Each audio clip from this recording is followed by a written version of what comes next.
Greetings, this is Chris Bertelson with a quick clip from Nevada Learning Series. Let's take a look at fixing errors and auditing in Microsoft Excel 2010. Let's start with a simple example of how errors can be introduced into formulas, and that's when you originally create the formula. There are four ways that I could write a sum function here. I can type in equals sum, put in the left bracket, select the range of numbers that I want, and if I forget to put the right bracket on there, when I hit the enter key, Excel automatically completes that. So that's kind of like a freebie. I've made a mistake, it should have been an error, but it automatically corrected that. Now if I'm from the old school, I might type @sum, if you're an old Lotus 1-2-3 user, and if you ever used Lotus 1-2-3, you probably are old by now. We're going to select this range, and in this case we're going to put two brackets on the right hand side. Now that's an obvious error. When I hit the enter key, Excel says, hey, you've made an error, but would you like us to correct it? And there's about 15 common data entry errors or formula errors that it automatically detects and corrects for me.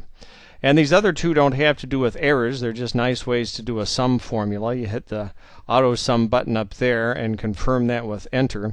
And I learned years ago a keyboard shortcut, Alt equals, will automatically enter that auto sum formula, which is the quickest way of all. Now let's take a look at some more advanced errors that you can have. And Excel now determines where you have probable errors and highlights those or flags those with a little triangle in the corner of the cell. Over here you can see we have a cell with a little triangle in it, and if we go up there and we click on the little action button, it says this number is stored as text. So it has some options of how we can correct that. We could ignore that and just use it as text, or we could convert that to a number.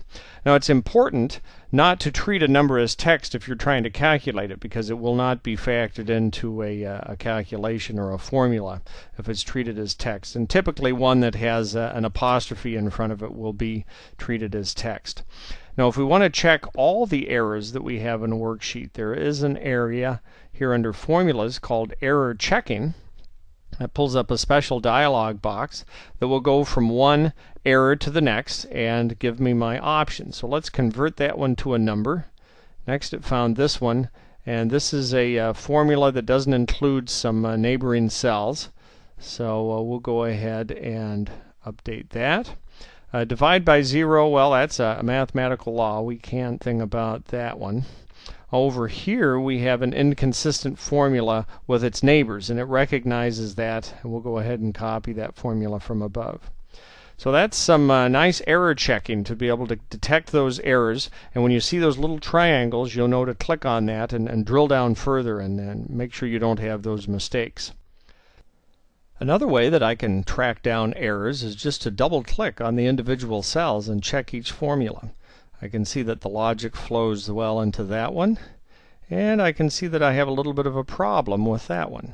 However, this is a lot of work to go in and check each individual formula. A better way is to run an audit on the spreadsheet. We can do that by going to the Formulas tab. We come over to Formula Auditing, and we call in the auditors. We click on Trace Precedence, and that will then track all the upstream numbers that went into that cell. I click once and it goes upstream and it says all these subtotals went into that grand total. I click again, you can see the logic flows, and you can see we have a little problem there that we need to correct. Now there's also a remove arrows button, so I can get rid of those trace lines, and I could go in and manually correct that, but I'm going to use the error correcting feature. You notice we have that little triangle in the upper left hand corner of that cell. When I select it, the little action button says, well, you've got an inconsistent formula here. Would you like to copy the formula from the left? And this is one time when it is good to copy from your neighbor. So we're going to copy that over, and let's do the audit again. So we go upstream here, upstream there, and if you click again, and if there are external links, it'll even go upstream to the next ecosystem. And if I double click on that link, it will open up a box where I can go out and take a look at those source files. Now if I hit the print button at this point in time, it will print out the worksheet and the trace lines, which is an excellent way to document the logic of this spreadsheet, either for myself or for my coworkers. Now they say everything flows downhill, so let's see if this particular cell and this little number ends up in the grand total somehow. There's also a trace for dependence, so we can go downstream, downstream, and see how it ultimately ends up down there in the grand total. I've done a lot of auditing over the years, and you can see some very interesting patterns emerge as you do this. Let's do a trace here on this list, and you can see some interesting things come to light.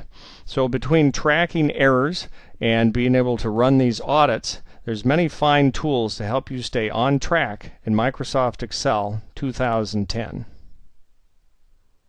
This has been a quick clip from Nevada Learning Series, helping you get the most out of Microsoft Office.